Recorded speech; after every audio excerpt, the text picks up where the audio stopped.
처음에 만났는데 서로 권총을 빼들고 총을 쐈어요. 둘끼리는 험담을 많이 할 수 있잖아요.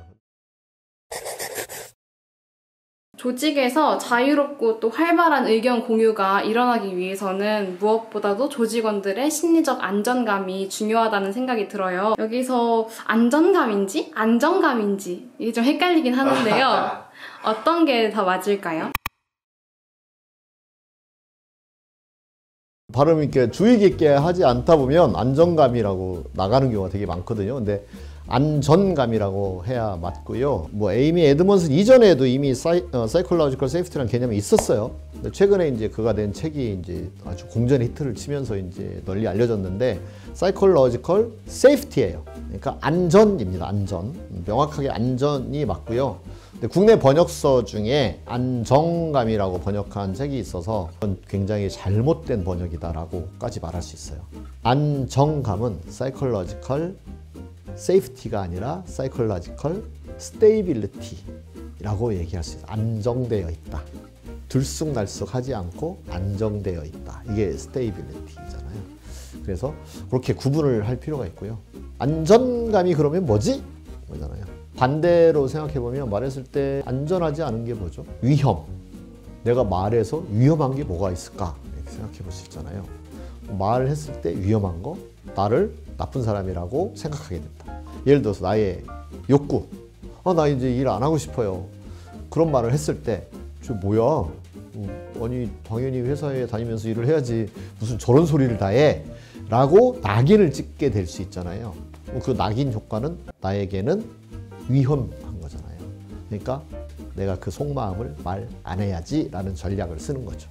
그 다음에 이제 또 안전한 게 뭐가 있냐면 어떤 말을 했는데 그 말이 나는 비밀을 지켜서 우리끼리만 하는 이야기라고 생각을 하고 말을 했는데 저게 다 돌아가지고 내가 좀 편하게 말한 누군가에 대하여 험담을 했을 수도 있잖아요.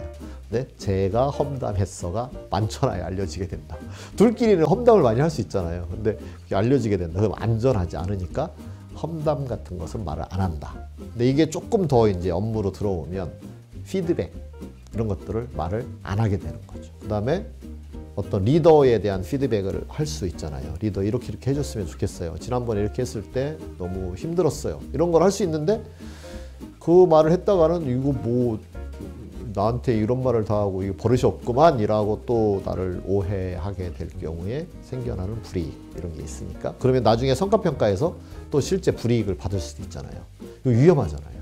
그래서 말을 안 하게 되거든요. 근데 말을 안 하면 회사 안에서 소통이 안 되는 거잖아요. 실제로 해야 될 말을 안 하는 거니까. 그래서 중요한 말을 안 하는 것, 이게 되게 중요한 심리적 안정감의 핵심이고 우리가 필요한 말은 마음껏 할 수 있어야지 맞아! 이렇게 된 게 심리적 안정감이 만들어진 상태다. 이렇게 얘기할 수 있죠. 안전감이 만들어지면서 신뢰가 축적되어 간다 이렇게 볼 수 있어요. 왜냐하면 신뢰라고 하는 건 첫 번째 인터랙션이 성공적일 때 신뢰가 생기거든요. 처음에 만났는데 서로 권총을 빼들고 서로 총을 쐈어요. 신뢰가 안 생기겠죠. 근데 처음에 만났는데 서로 권총을 뽑은 게 아니라 악수를 나눴어요. 그리고 그 뒤에 서로 맛있는 걸 나눠 먹었어요. 그러면 서로 신뢰감이 생기겠죠. 결국은 인터랙션에서 실제로 안전한 경험을 했을 때 안전감이 생기고 그 누적된 것을 신뢰감이라고 한다.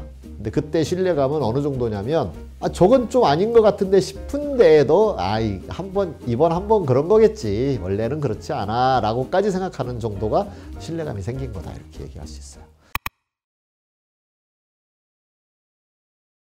진단 리스트가 있어요. 그건 인터넷 들어가도 바로 검색이 되고요. 6개짜리도 있고 7개짜리도 있고 설문이 있거든요. 사이콜로지컬 세이프티, 에이미 에드먼슨 퀘스천에요. 이런 키워드를 가지고 치면 영어 버전이 검색이 될 거고요. 한글 버전도 있을 거예요. 심리적 안정감 진단 도구 이렇게 키워드 치면 될 겁니다. 개인 안전감을 모아서 팀이나 조직 전체의 안전도를 측정하는 것도 방식이 있고 조직 심리적 안전감, 팀 심리적 안전감이라는 별도의 개념으로 측정 도구가 개발되었을 수도 있어요.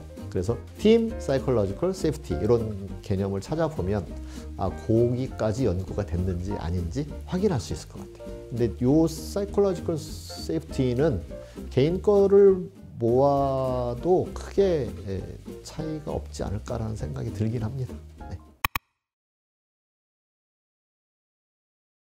회사의 역할은 회사 차원에서 사이콜로지컬 세이프티가 되게 중요하다라는 존중, 그 문화를 만들기 위한 노력을 기울이는데, 예를 들면 회의가 사이콜로지컬 세이프티에 굉장히 중요한 장이거든요. 개인과 개인끼리 대화할 때는 어느 정도 안전감이 느껴지거든요. 그래서 쑥덕쑥덕이라거나 가십이라거나 335, 55까지는 아니고 한 3명, 2명, 뭐 많게는 4명까지 모이면 마음 편하게 사람들은 보통 이야기할 수 있어요.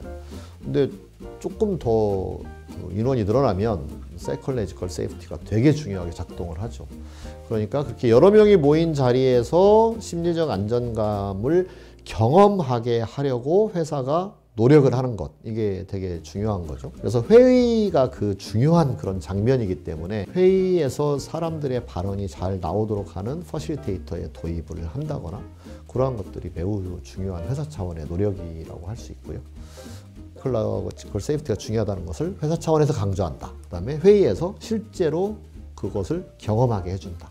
개인들은 이제 특히 리더가 중요한데, 리더하고 구성원하고 있으면 약간 리더는 별로 꺼리낌이 없잖아요. 말을 하는데. 리더는 그냥 자동으로 자기가 약간 권력자의 모드이기 때문에 자기가 발언하는 데 있어서 크게 두려움이 없어요. 근데 팔로워들은 되게 두려움을 많이 느낄 수 있거든요. 혹시 모를 불이익이 있지 않을까? 그래서 이 부분도 불이익을 주지 않을 거라는 대화 전에 불이익이 생기지 않는다는 이유를 좀 설명을 해줄 필요가 있어요, 처음에는. 그 다음에 실제로 불이익을 당하는 경험이 생기지 않게 하는 게 매우 중요하죠. 뒤통수 맞았네? 이렇게 되면 입을 딱 닫게 될 거잖아요. 그렇게 구분해서 얘기할 수 있어요.